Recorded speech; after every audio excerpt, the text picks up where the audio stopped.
No one cares about Andor.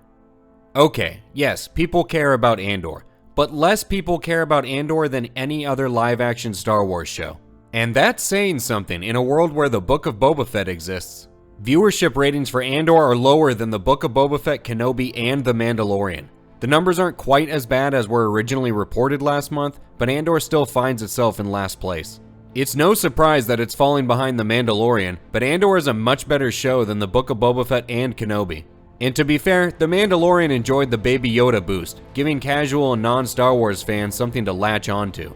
That show has moments of brilliance, but it's got its problems as well. Getting back on track. Those initial viewership ratings were covering the week of Andor's 3-episode premiere, the time we'd expect viewership to be at its absolute highest. And the most recent Nielsen ratings show Andor dropping down the list, so it's not a very rosy picture being painted, as ratings are often a war of attrition where you bleed viewers each week. Now, I want to address a recent article saying that, quote, audience demand for Andor is now on par with The Mandalorian. This comes from Parrot Analytics, who uses a proprietary rating system to determine this, quote, audience demand that incorporates multiple factors including online buzz about a show. And the article covers audience demand for the week of October 15th to October 21st. But what this article fails to mention is that Parrot Analytics themselves during that week put out incorrect information about Andor's viewership being extremely low.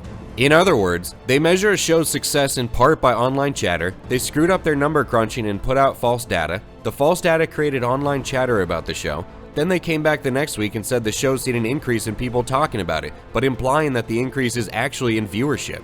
All the while making no mention in this article that their actions have contaminated the data. Both from a journalistic standpoint as well as a scientific and statistical one, this is an extremely scummy move on their part and they should be ashamed of themselves. The Nielsen ratings are the definitive, actual viewership, and they show the true downward trend for the show. There's plenty of reasons being bandied about as to why this show is falling behind the viewership of other shows. Mainly that the show is geared toward adult viewers, the characters have little to no name recognition, we know the ending of Andor's story, there's no Jedi or Force users, and there's no real broader appeal to casual and non-fans.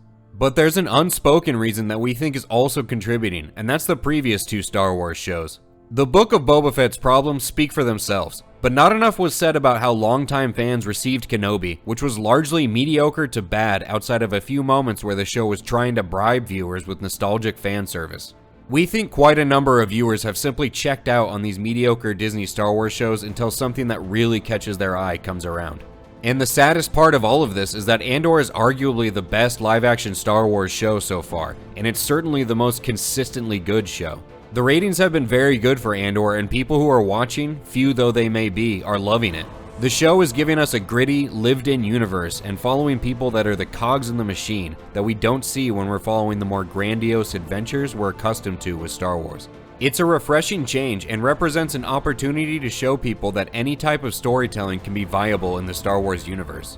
But even on our own channel, Andor videos have not been a big draw by any means. No need to worry though, Andor fans. We still think the show is great like many of you do, and we'll continue with our weekly reviews. Well, we just wanted to get our thoughts on Andor's viewership out there. Thanks for tuning in. If you haven't already, hit that red subscribe button to stay up to date on Andor, as well as some other shows we're going to start reviewing soon. I wonder what shows those could be.